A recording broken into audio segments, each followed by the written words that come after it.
Okay, guys, welcome to the webinar. We have our expert in sourcing. I've done podcasts with him. His name is Darin Long. This is the first, second, third time. This is third time, man. It's good to be back. Obviously, there's been some crazy stuff happening with the tariffs. Darin is going to be the expert who's imparting some wisdom, giving us some tips and tricks on what he thinks is going to happen and probably what the best course is for those brands who are importing from China. So, Darin, let's kick it off. What has actually happened? All right. It's reading through the noise is quite interesting this time. Little bio on me for those of you that don't know me or don't follow me. I've been doing business in China since 1989. I read, speak, write Mandarin Chinese. My primary focus of business and theater of business has been China and Southeast Asia. So in that 35 years, I've seen a lot of ups and downs. We've seen a lot of tariff adjustments, a lot of engagement with the WTO, a lot of he said, she said across the Pacific. But let's break it down here. When you look at it from an overall backdrop, you realize there's a lot more strategy here than just the verbiage of we're going to make America great again, we're going to start making money from our imports again and making countries pay for them. This isn't just a theater where they're trying to create a narrative to scare people into creating zero tariff or zero duty trade engagements between America and all of the other countries.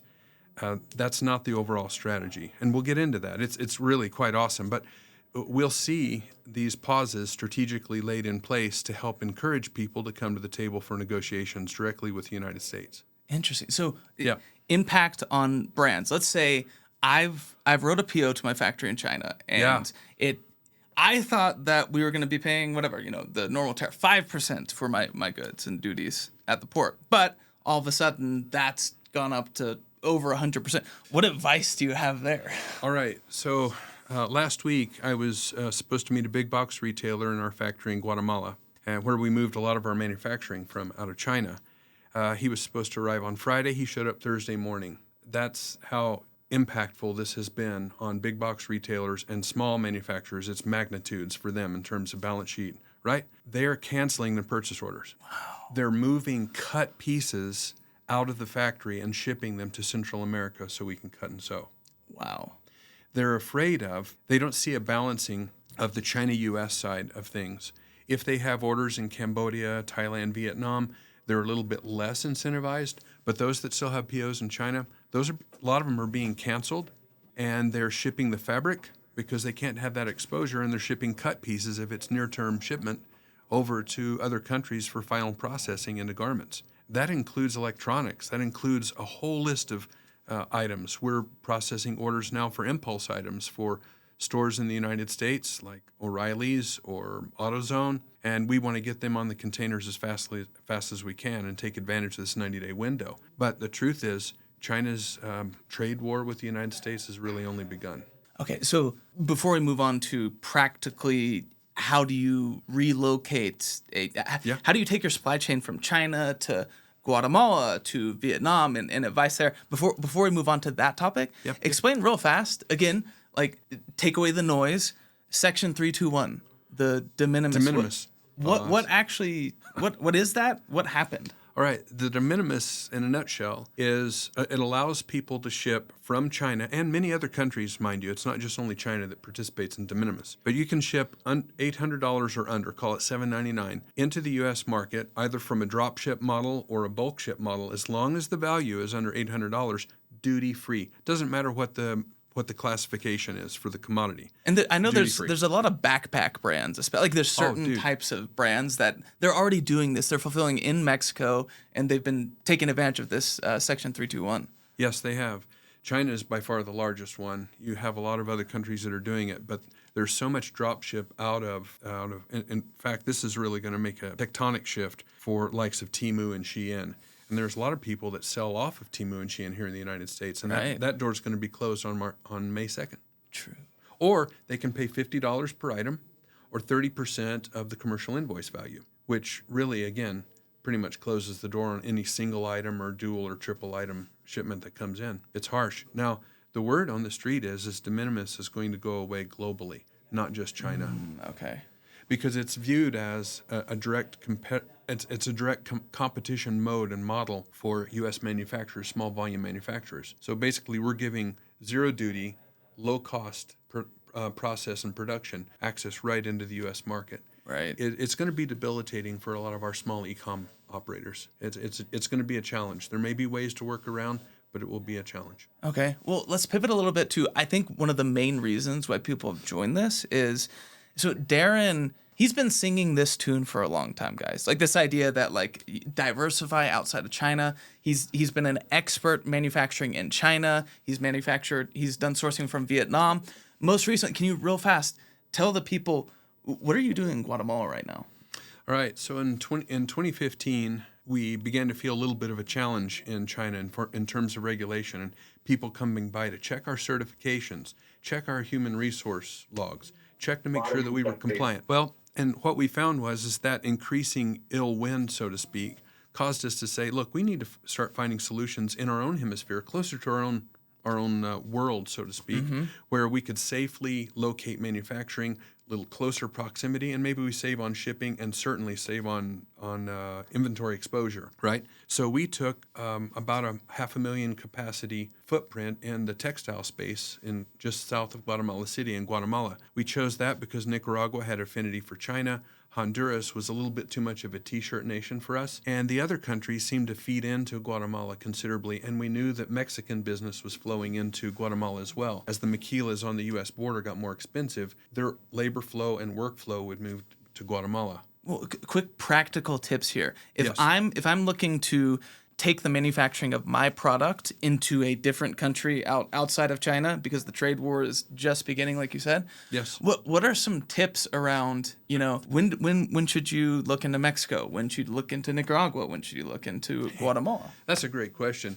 And you and I would agree that it was probably last year, right? Yeah. Because now that you're on the event of this critical shift and this massive, the hit to someone like an automotive manufacturer, they're going to show $1 billion of impact due to these tariff increases, $1 billion of unplanned and unmitigatable exposure. Clothing manufacturers like Nordstrom's or whatever, they're going to be hitting in the billions too.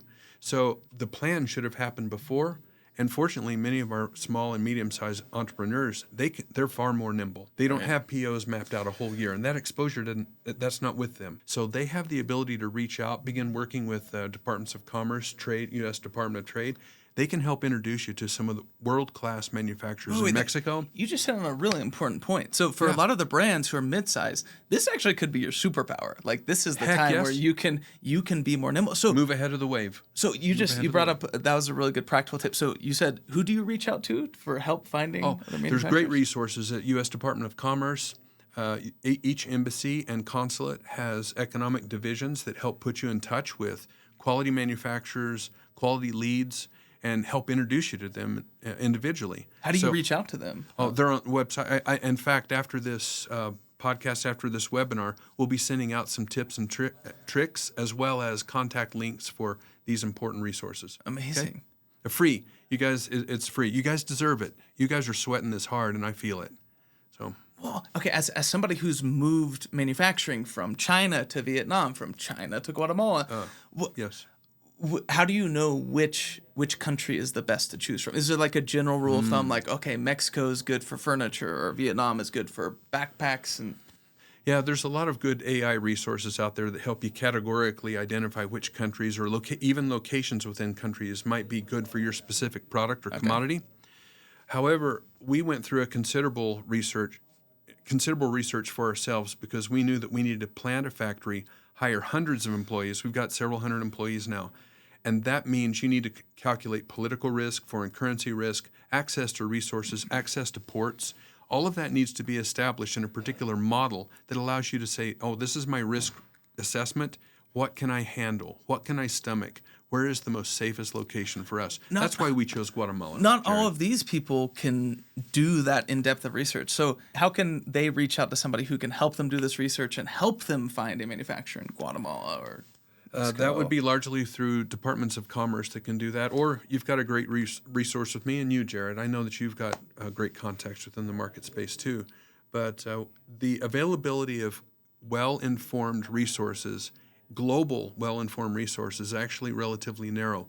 Most of us, for many years and decades, focused on specific regions in the globe because it required our direct focus in those regions in order to be accomplished. Now, a broader approach and a well-rounded understanding of global transactions and movement of capital, moving factories, buying tools and setting them up in Guatemala has been one of our keys to success. So let's answer some of the questions that have come in. Okay, this is from Kelly Hickman. Sure. Hey, Kelly, how's it going? My biggest question is, where can I find reputable and consistent resources tracking all of these changes? I assume like changes of policies and. Right, Kelly, that's a really good point because you get a lot of NBC, you get a lot of CBS, you get a lot of Fox News, and they don't always point you in the right direction. After this webinar, we will be providing you some lists and direct lists and links to where these presidential I'm not going to call them edicts. I know some people are using that term, but the new adjustments to trade relations where they're going to be published. I have that in my little publication for you. Okay. Then we've got this one right here. Do you think this shift in manufacturing will go to Vietnam and Cambodia, or do you think they will pick that up and hit them back with the tariffs after 90 days? Seems like they just want them to come to the table for negotiations. Thank you for bringing this up. This is my understanding and a little bit of my theory. In 2015, there was a new bank that was set up. It was a development bank set up by the BRICS. And they have largely begun to determine how even oil is traded in currency. Maybe it's not the U.S. dollar like it used to be. The truth is it's not as much. Russia and China and Brazil, they all started trading off U.S. currency in many of these sorts of commodities, especially oil. What that has done is it shifted global powers. And my opinion of what this whole trade war is basically shaking the world, getting their attention, and saying, if you want trade, you need to come to me directly. No more WTO, no more global or regional group trade practices. We want to deal with you directly. If we can deal with you directly on trade terms, we can then begin to redirect the vision of how they trade with any other trade partner in the world. China, Russia. If you create the first trade agreement with them directly and they can't lose you as a trading partner, we will direct the terms of future trade relations with other countries. That's what I believe this whole strategy is about. 35%, 100%, that doesn't need to be there. We are saying we don't need China as a trade anymore. The rest of the world, you need to work with us. And if we determine the terms of trade going forward, they may not be able to trade with China either. So let me go to that question on Vietnam and Cambodia, Bangladesh, Indonesia, Thailand. It was a shock to most of the world that Cambodia, Vietnam wasn't a shock, okay? Cambodia, Bangladesh, some of these other developing nations, they were a shock. The reason is, like Vietnam, they are becoming basically a factory storefront for China. When you chase the supply chain back up, components, partial sub-assemblies that come out to be formed into full product, those are shipped out of China and sometimes re-ticketed at the border of Vietnam and then redistributed throughout Southeast Asia for final assembly and shipping to the United States. The ultimate factory of origin, China, right? So, and that's what I think Trump's overall policy is working at, is cornering China. And the only way to corner them is all supply channels. Okay. So we'll see Cambodia and Vietnam work on their direct trade agreements with the United States, and that's the signal at that time that they're safe to get in the water with, Jared. That's my opinion, but I think it'll plan out.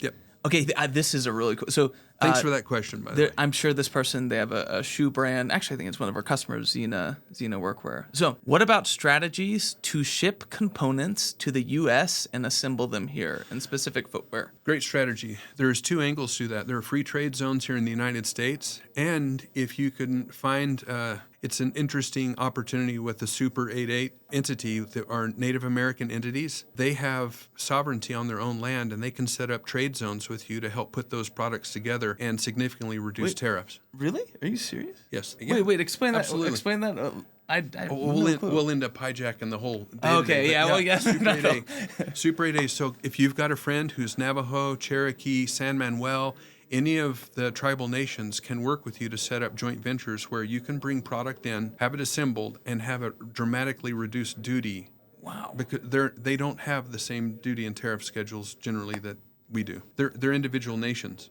sovereign. That is fascinating. Oh, we're starting to get a lot of questions. Hey, Unicia, will resources also include industry-specific suppliers, manufacturing, i.e. cabinets, construction materials, medical supplies? Unicia, the supplements that we'll be sending out free after this to help answer some of your questions and find resources, both state and federal, as well as international, and finding good suppliers. There will be some specifics, but mostly it is a generalized contact at the embassy or a consulate or the U.S. Trade and Commerce divisions here. Okay. Thank you for asking. Okay, how feasible is it to relocate production domestically? Should we be thinking about this already? How do we move fast enough to get ahead of the curve? U.S. manufacturing, is it like actually can you actually do this? So if you want to listen to some of the greatest economic minds out there, they're going to tell you that it's going to be 10 years before we bring our own manufacturing base up and empowered. We have a lot of supply chain that's broken and fractured across global economies, and so we don't manufacture a lot of our own raw materials and resources. Mm-hmm. We've offshored those because of the EPA, for example. Well, in order to bring a full supply chain back, you have to have every component manufactured within your region. Until that happens, we won't have a mature manufacturing base in the United States. That's why they're saying 10 years. Now, can you regionalize your supply and aggregate it in from Mexico, sub-assemblies from Indonesia, certain components from China still, even under higher tariff? Absolutely, you can do that. Explain that a little. You just brought up like a really important concept. It's like you can make up for that by doing assemblies and sub-assemblies from different countries. That's correct.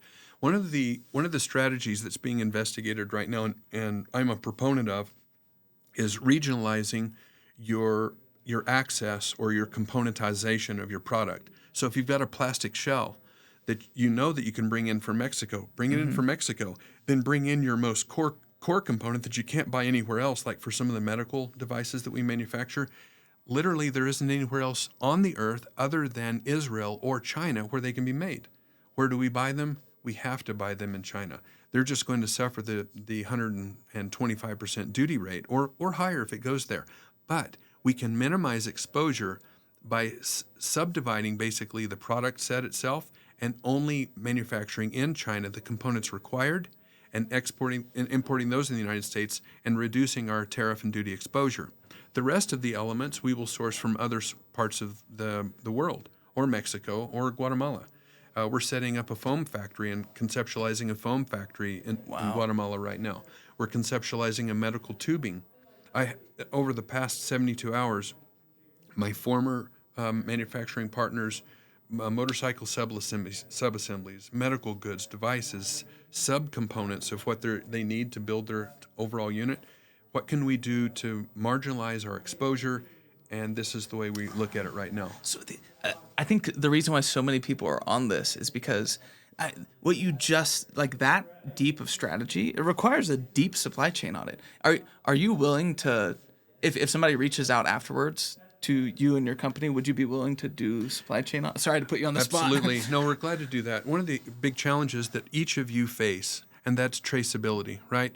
And when you file for import of your garments or your medical devices or any of your critical things, you have to provide traceability. You have to say it's yarn forward, thread forward, chip forward, or anything, especially for FDA-regulated devices. So that sort of traceability will be critical when you start buying individual components and then bringing them into your assembly. Wherever your assembly is dedicated, it may be a assembly and repackager in Guatemala or Mexico, but you'll need to focus on traceability. And that's where people like myself and others can really help. Okay, let's move on. We've got actually a lot of questions. Yeah, you guys are rocking us. Yeah. Okay, let me get to... We just answered this one. Okay. If we cannot move existing purchase orders from China to another country, i.e. moving out fabric pieces from China to Central America to be finished, are there any steps we can take to lessen the impact of the tariffs? So I may have mentioned that we've had big box retailers down in Guatemala come and talk with us specifically about this question. It is their assessment that they can't avoid it if they can't get the product out. So the nearest jump for them was moving it to a sister factory in Vietnam. There they would potentially avoid maybe 60 or 70% of the duty and tariff exposure. Or if they can coordinate a partnership like myself, we have partnerships with Chinese factories in Guatemala with infotexca.com, Infotex. And so we have partnerships with Chinese factories that are now sending product to us to finish. And we hope that this will be the culminating effort. With this vacillation of duty and tariff, we've been warned that it's possible that any company, regardless of where you are in the world, if you receive Chinese not quite finished made product and put the finishing touches on them in your country, you will be dutied at the full Chinese tariff rate.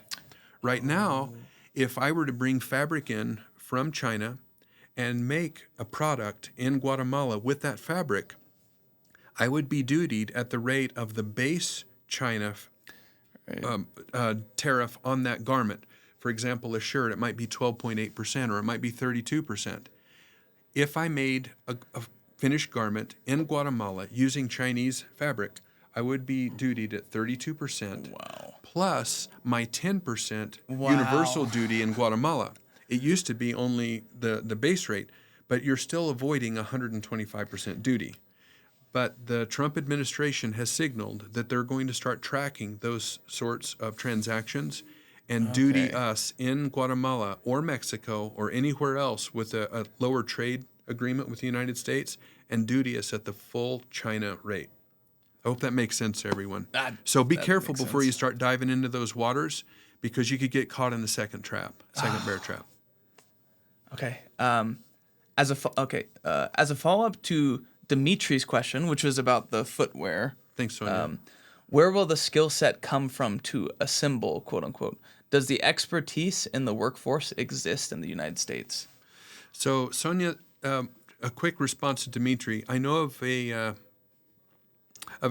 footwear manufacturer in California right now who, for some reason or another, can't get exposure. So, if you need some help identifying a qualified, decade-old footwear manufacturer, let me know, Dimitri. Sorry, I didn't answer that way earlier. Sonia. Yeah. As a follow-up to Dimitri, does expertise in the United States work for? All right. You've seen a lot of the Chinese memes coming over that show a lot of uneducated, unskilled workers sewing on sewing machines, right? Yep, They're coming across TikTok now, and they're kind of gaslighting us. The fact is, we do have a lot of skill sets, Sonia, in the United States. A lot of them are unemployed or underemployed. Some of them don't really like to work. I mean, there's a spectrum, right? So the answer is we do have workforce here. And where do we see a lot of our workforce coming from? We see it in automation. We're one of the fastest countries to adopt automation practices, Jared, and we're developing automation practices now. I know that. Yeah. So we're already seeing U.S.-based and Japanese-based automation services coming into our factory and offering highly automated practices, even robots that fold and fold at twice the rate of a good worker. As a follow-up to like general principles for the United States, what industries are they pretty competent on? Like, is it footwear? Is it basic cut and sew? Like, what specifically is the U.S.? There's solid skilled labor, and you can produce something at relatively low cost. Well, so in our past podcasts where we've talked about this, we recognized that we exported a lot of skill set, and for decades we nested that skill set in foreign countries because they were low-cost labor, right? But we still have the engineering capacity here. We still have a lot of workforce that's underemployed and underengaged, and we also do have the ability through correct processing allow people to immigrate into the United States. So my feeling is that not only can we grow in our workforce, we can also re-educate ourselves and adopt new practices ourselves and accommodate this global shift ourselves. But it's going to take some patience. We have a great infrastructure in the United States, but it hasn't been exercised in the way that I believe it could have been and should have been all along the way. But we'll see a very rapid advance in how that works, Jared. I'm sure of it. Okay. All right, next one. With how fast things are changing, even the last 24 hours, how quick does it change back to normal? When does this go back to normal, Darin? All right. The 10%, we've been told, the 10% universal tariff, I've been told that that's not going to ever come off the table again. So even in countries, CAFTA, NAFTA, wherever, those universals, those are probably going to stick for a while. Okay. Now, those countries that have relationships that need to be tuned up with the United States, like Cambodia, Bangladesh, these others that got hit with the 30 to 46% or 49% duty, I think we'll begin to see normalization with normalized relationships with them once those trade agreements with their ancillary tendrils and requirements of who you're going to trade with in the future, how you're going to trade with them. Will it be a U.S. dollar currency that you're always going to be trading with? These are the sorts of things that the politicians want to bring to bear when it comes to diverting attention from global trade to from not China to U.S., from not Russia to the U.S. If you want to influence global trade, you put it in trade agreements and you tie a lot of strings to that agreement. And that's what we're going to be doing. That's what we're going to be doing. Then it will become normalized. And you'll begin to see, I believe, that when each country's trade is normalized through these new agreements, the tariffs will drop, and then it will be new normal. And we'll see country after country begin to follow that suit. Now, will it go to 10%? I don't know. Will it drop? Yes. Okay. That's what we've heard. Got it. Okay, next one from Tamara Falcon. Hey, Tamara. Tamara, sorry. Tamara Falcone? Yes. Do you believe that Chinese tax exemptions by HS code will be coming through? For example, exemptions for baby essentials. All right. So, Tamara, there's two ways to address this. If you're like me producing in China, I could sell it below cost, and because I would bring in U.S. dollars and I would receive a kickback from the Chinese government, I could actually make money. You may be referring to that, right? And I'm not sure if you are. You can ping here if you are. Yeah. All right. The other thing is I don't know if everyone knew this, but many of the major clothing manufacturers used to ship their clothing into the United States by the pound. So when you talk about an HS code there and being dutiable by commodity, you realize that people used to ship, the big boys shipped clothing in by the pound, right? No. When you can avoid a 32% duty rate or a 40 some odd percent duty rate, wouldn't you? Yeah, of course. Yeah, you'd bring in, this is a strategy that many of the big boys use and some of the smaller players can use too. I didn't know that. That is crazy. Yeah, it is crazy. It also feels like you're being ripped off. I apologize. I told Jerry we're going to drop some bombs today, but that is one of the biggest bombs that's ever been used. And I can understand why Trump wants to close that loophole. I thought it was unfair for years because I couldn't necessarily access that. But I have clients who grew to a certain scale that could. I've produced over 40 million garments and shipped them all over the world. And it's unfortunate that I wasn't considered a big player, or I would have probably been using HS code strategy, just like the big boys can, to minimize my duty and tariff exposure. They do it as a practice. Wow. I bet that door is about to be closed also. Okay, another one. Is there enough workers in the United States to work and do manufacture? This isn't, as we kind of addressed this already. We're going to go into changing. automation, and I think we're going to see a big boom in robotics. Okay, Ben Peterson. What's up, Ben? He's from NAFS. They're a knife company here in Utah. Yep. He's sharp. Yeah, Ben is sharp.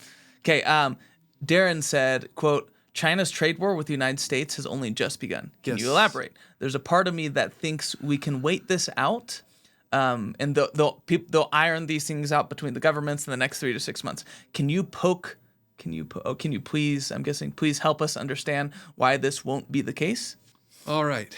The only reason I don't think it's going to be the case is because one of the critical things in all markets is you want to follow the elephant tracks. The big boys have access to information that we don't have. I've tried to gain it. I've never had a seat at that table. In fact, I'm not invited in the door. So one of the things I get to do is drop bombs silently on cool podcasts and webinars just like this that those big boys that are invited in that table won't talk about. So here's my feeling on the China thing. I think that our strategy is to isolate them from the global markets. And in so doing, we'll have direct relationships with the smaller nations, dictate how they can deal with China and Russia and other BRICS nations, because those are the destabilizing monetary funds out there right now. That way we keep King Dollar first and foremost in all trade relationships. 2, we keep any militarization sort of things kind of under wraps or at least in communication, because that could be part of a trade agreement. And you can make sure that any trade they do with an unfriendly nation is shut down as soon as certain things are violated. Those are the things that they're going to be focused on. Now, will China drop? Will China kowtow? I haven't seen a history of China kowtowing to the United States. This time it's not blustering. So do I think that it will drop and the risk will be mitigated in China over the near term? The Chinese people and my employees in China don't think so. And that's my leading indicator. And the big guys are moving out. When those big brands come to me and they say, we've got to move now, they don't think it's going to reduce, or they're reducing their exposure, Jared. They have to. It's their mandate. I saw that buyer that came to visit us last week in Guatemala. I don't think I've ever seen a more soul-sick human. Wow. He had dark circles under his eyes, and he actually said, if this keeps up, it's going to destroy the whole industry. It's going to destroy us. It'll destroy the whole industry. I've never heard that. I've never heard that from anyone. You brought up something really important in answering that question. So you've talked about how they need to isolate the other players and isolate that's China. Strategy. And that's a Swinza Beanfa. That's out of the art of war. What has China been doing? Because you're kind of referring to this is really something they've been doing for decades now, where they'll start buying up, they'll own factories in supply chain, Vietnam, in Africa, in Mexico. Many of those factory owners are actually ports. Chinese. They own ports. For a long time, they basically own Panama, the transactions between Panama. You're seeing a lot of that unravel right now. And that's part of this whole initiative, Jared. Right. Okay. We're trying to unravel that. That's yes, really we are. Interesting. Unravel decades of this loosened grip engagement from U.S. That's what's happening. We're regripping the world. Mm-hmm. Okay. Wait. Let's see. Ben, I hope we answered There's your a question. lot of questions. Okay. Yeah. We'll get There's through Dimitri. this. There he is again. Okay. We recently submitted information to the U.S. ITC regarding the impact. Let me put this live. Okay. Yeah. Regarding the impact of the Section 301 tariff on drums, aiming to advocate for the removal of the original 25% tariff. Given that this tariff has significantly reduced product purchases over the past 7 years, do you think there's a realistic chance of it being lifted, considering that the tariff is pushed directly to the consumer? I'm not convinced that the consumer impact of anything that's happening right now is a primary concern. I was asked this specifically by one of my larger clients on Sunday night. Darin, do you think this is going to reset the 301? My answer to that was no. If Biden wasn't going to cancel the 301, Trump's not going to cancel the 301. Biden promised to. He didn't. Why did he not? Major revenue. It truly is a major revenue source for the 301s. And I don't see anyone cutting off that major revenue source. It's basically an indirect tax on the American people. I'm going to call it as I see it. My pocketbook got hit. Yours did too, which means I'm indirectly suffering from inflation or a tax, a form of tax. Do I think the 301 is going to go away? I've been told by all of my contacts that seem to be in the know, 301 is not going to be reset, and that was the term they used. No reset of the 301, and no rescission of the 301, and it's not going to fold into anything else either. That 301 has withstood U.S. federal court assessment and scrutiny. Okay. Dimitri again. When you talk about specialty components like that, foam, polyurethane, etc., how do you go about finding those types of niche subcomponent suppliers in Central America? Answer that one first. Dimitri, that's a good. I think I'm noticing the light. It creates some bags under my eyes. That is the result of a lot of late night research, Jared. Looking through Alibaba, Alibaba is a source for a lot of global suppliers as well. There are other smaller networks that you can have access on. We have that in the free giveaway list. I won't enumerate them right now, but there are supplier lists, regional and other global, that compete with Alibaba in terms of sourcing access, so that you can see, all right, this place, they're really good at foam, or they offer a foam insole, insert, whatever. They can do tooling. They can do your PU foam. There's a lot of countries out there that offer that sort of componentization. that you can then bring in, aggregate, and finish your product here stateside or near shore, Dimitri? Really good question, though. Is there any? So you've talked about, you can go through government resources. You just brought up Alibaba. Is there a platform that maybe people don't know about other than Alibaba, where you can try to find manufacturers? There is, and I've got a list of those. Okay. There was an interesting question. The secondary question on Dimitri, this is really interesting. So, Dimitri, if you follow, Dimitri's question is, do you think that relying on Southeast Asian supply partners is dangerous because, like you said, they're basically assembling Chinese-made products? The answer is yes, Dimitri, but depending on the trade agreement that the Trump administration works out with them, they may significantly mollify the Trump administration's concerns that they aren't the factory storefront. If they can mollify Trump and the rest of the administration that they aren't a storefront for China, the factories, then you're going to begin to see normalized trade directly with that country. Then they won't be at risk. But the risk would be, are they just hiding it really well? Because the Vietnamese border is really porous. You pay a certain amount of money, you can traffic your product across the border. Here's a bomb. You can traffic your product directly across the border into Vietnam. You can have it relabeled. There are relabeling centers in Vietnam that will punch it, made in Vietnam. You can even buy new sets of papers for your commercial goods. We're probably going to get censored for this. Because this is a business. This is a business that happens there. They relabel. It's against the law. If you get caught doing it, all of your product will get confiscated by U.S. Customs, but they do it, Dimitri. And you've probably heard about it too. This isn't some sort of a conspiracy theory that 90 days later becomes true. It really happens. So there's countries that those porous borders enable this sort of practice to happen with. Okay, next one. To clarify, so this was from the question back then. USITC requested the information with the threat of a subpoena if this information was not provided. There's a lot of information floating around right now and subpoenas on data and information, trade information, statistics and stuff. And then Dimitri said, please send my way. We're gonna send this afterwards, Dimitri. You bet, Dimitri. Yep. Okay, Brooke. Are all imports from China subject to the current 125% tariff, regardless of HS code, or does this rate only apply to specific HS codes? Nope, every HS code. And one of the things that we're going to provide everybody that's on our webinar free today is a worksheet that allows you to see the 90-day window. If you can get your orders finished within the 90-day window, bring it out of China, bring it out, China specifically. It also allows you to see what these universal codes or the IEE codes are.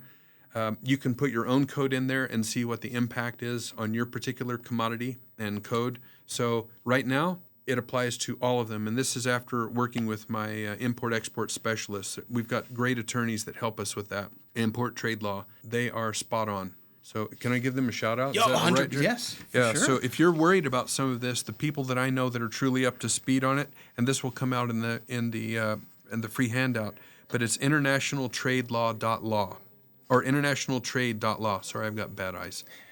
Late night sourcing. So it's www.internationaltrade.law, and it's Ruth. She is one of the brightest minds, and she is up to date and she's sharp. If you need some help in this particular area.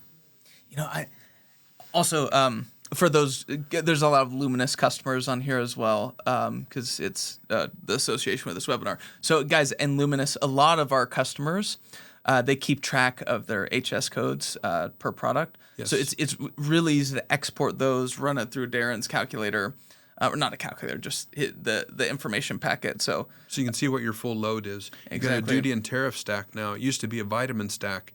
Now it's a duty and tariff stack, and you really don't know how you're going to feel pumped after that. But yeah, it's growing, and I understand there's more that are coming out. Okay, next one. Do you think there's going to be a lot more FTAs, or will this bilateral trade agreement look a lot different? I think it has been historically easy for us to work with free trade agreements in terms of region. NAFTA is an example. CAFTA is another example. There was also a Southeast Asian free trade agreement that really didn't get lifted off very well. It got kind of hamstrung in its development.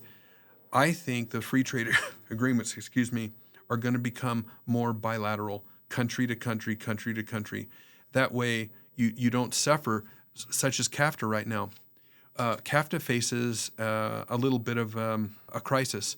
Nicaragua turned from recognizing Taiwan as the capital of China to Beijing. Next thing you know, Beijing's got naval vessels in the port of Nicaragua, and they're doing naval drills. Wow. Now, how does that make the United States feel? Well, they don't feel very good about it, yet Nicaragua is still part of CAFTA. That will also be terminated shortly, in my opinion. They've already started to undergo audits to identify reasons why they should be removed from CAFTA without a formal removal, such that they update their status in trade with the United States independent of CAFTA. So I think we're going to see, this is a really good question. I think strategically we'll see more country to U.S. specific bilateral, not regional. This is so helpful. Okay, let's answer this one. How do you see the trade war with China playing out, and over what timeline? Is there any off-ramp, or are we far beyond that point?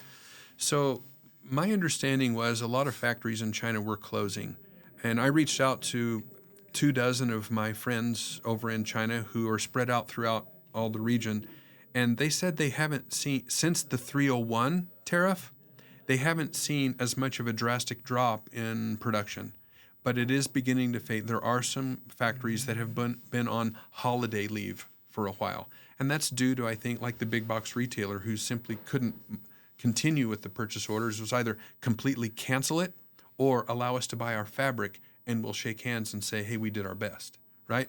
So how long do I think this trade war with China will go? It will go until the powers that be feel like that China's acquiesced, that China has fully kowtowed. In my experience with China and understanding ancient Chinese history and studying that, I just don't see that happening. I don't see it happening, not until there is significant reason to capitulate, where they have significant market damage. Now, if you've got $800 billion in U.S. treasuries, you could create some influence in our own market, which they're starting to do. But I think our exposure to them is less than their exposure to our trade influences in the world. Okay, we have like 8 more questions. Let's cherry pick some. Let's rock it. Here's the. I'm gonna try to get like some of the really specialized ones while we have Darin still. Ben. We have suppliers in Taiwan as well as China. There's a possibility of moving China projects to Taiwan, but I'm concerned with the uncertainty with the 90-day extensions on tariffs. Can you recommend a framework for thinking about this uncertainty? Rawson and Ben both ask a question about what happens if my product is at the port? What happens if my product doesn't get on the boat? What happens if my product doesn't hit the port in time, on the U.S. port in time? Is it going to be hit? Mm-hmm. You know what? There's a lot of vacillation in those rules, and I think the misunderstanding was part of what informed the Trump administration to move things back 90 days. You talk about getting everyone's attention. When you say, hey, you don't have time to strategically plan for this, you're suddenly billions of dollars of exposure, it really gives people cause. So I think what we're going to see is some more clarifying information, and you'll see in some of these presidential statements that I'll send over to you, the links to them, you'll see how they clearly dictate under each category how those tariffs and duties will be implemented, whether it's at time of shipment or whether it's at time of arrival. This 90 days gives us all a window so where we can reframe things, hustle and get it on the boat. If that's your strategy, get it on the plane. If that's your strategy, like Apple has been, they've been air freighting iPhones like crazy. Yes. So the point is to play that strategy, study it out a little bit, but then take action.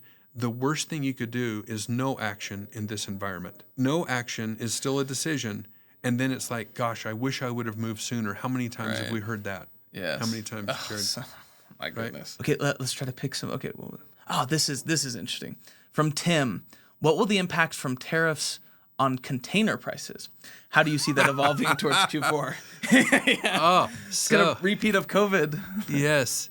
And Tim, are you referring to tariffs on, are you talking about containers like empty shipping containers, single trip or dual trip containers? I think he's talking about, is everybody going to be rushing to get something in and then the container prices are going to go way up? Or cost of freight. I had a call with my Axiom Global Logistics today, and my understanding is that we're not seeing a lot of freight pressure right now. Oh. We're already running at much lower empty container and empty ship rates than we were a year or two ago, especially just before COVID when everyone was trying to cram it in. There's been a considerable drop in global trade with China. So there's empty space. That's what I've heard. Okay, so interesting. Does quote unquote big boys who can access HS code adjustments refer to companies that have lots of lobbying, political contribution power, and smaller companies that can't compete with. There are a lot of HS code strategies. Back in the 80s, it was we're going to bring in a sleeper, or we're going to bring in a dress, and then we're going to turn it into a sleeper by creating feet holes, leg holes in the bottom, and then sewing up the crotch. That was the way a lot of HS codes, circumventing HS codes happened, and it still happens, I'm sure. But whether it's big boys or small players that do this, there is a limited capacity for us to manipulate HS codes. There are strategies. For example, keychains. There are 2 codes that can come into keychain play, and one is a 3+% duty rate, and the other is 2.9. Now, it's marginal, but on large volume, it makes a difference. It's going to buy you more than a cup of coffee. Yeah. So the thing I would look at, the HS code strategy by full container load of fabrics or full container load of electronics, I haven't seen those HS codes go away yet. So people are still bringing in full container loads by the pound and receiving lower duty rates. I can't do that.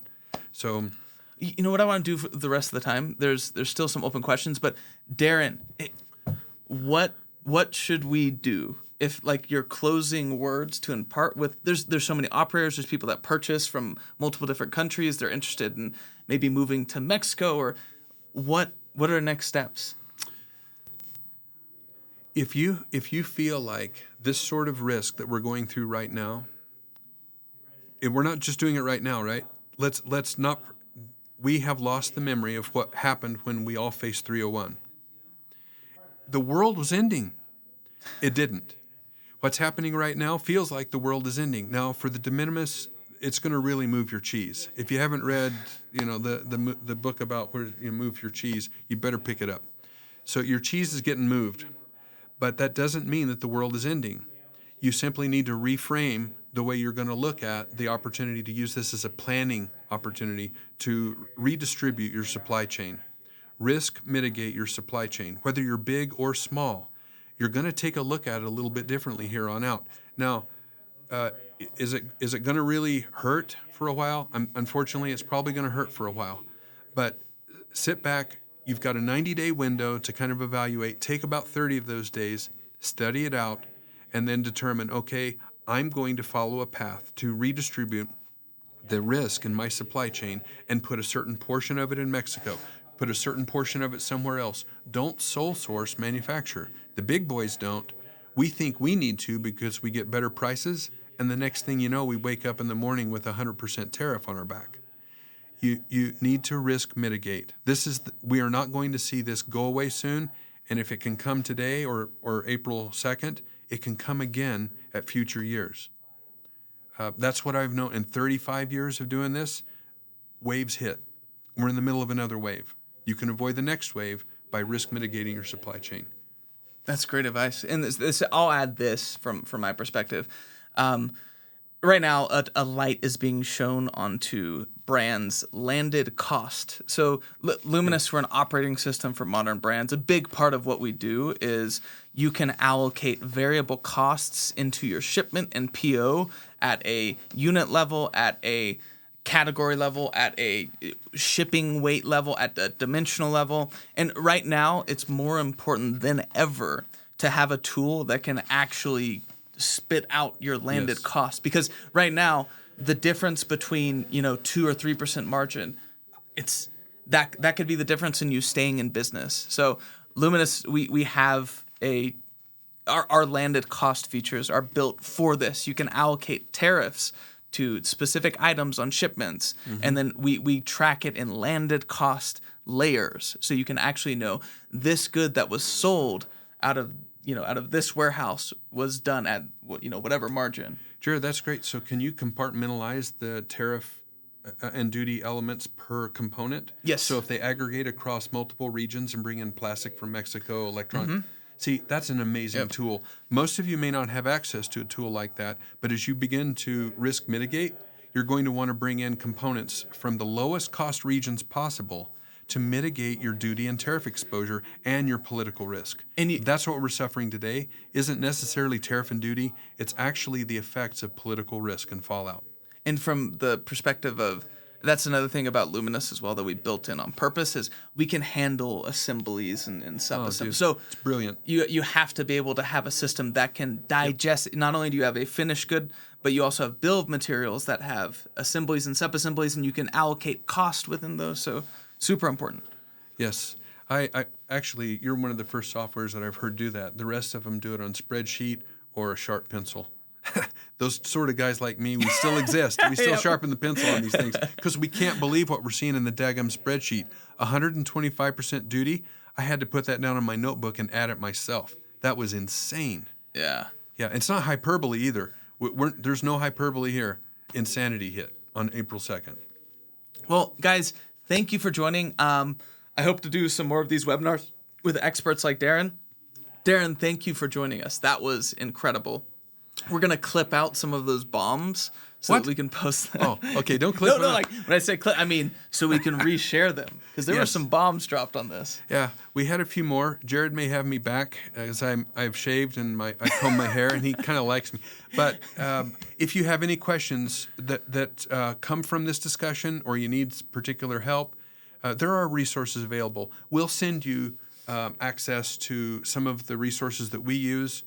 Jared's Luminous is an incredible tool itself, but we'll send that out in a free pack for those of you that shared your email with us. Thank you much for attending and your questions. Really, you guys are thinking. Your heads are on, and keep your eyes open. More change is coming. Okay, thanks, guys. See ya. We'll see ya. Peace out. Bye.